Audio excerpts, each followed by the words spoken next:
Universitas Syahkuala atau USK merayakan Hari Keluarga dalam rangka Milad ke-63 pada Minggu 3 November 2024 di lapangan Tugu USK. Acara dibuka dengan pelepasan peserta jalan santai oleh PJ Gubernur Aceh Dr. Haji Safrizal ZA MSI, didampingi Rektor USK Profesor Dr. Insinyur Marwan beserta pejabat utama universitas.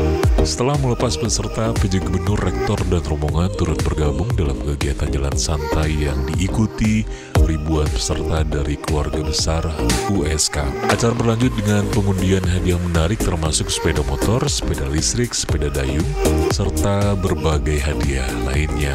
Para peserta tampak antusias mengikuti pengundian yang menjadi salah satu momen yang paling dinantikan.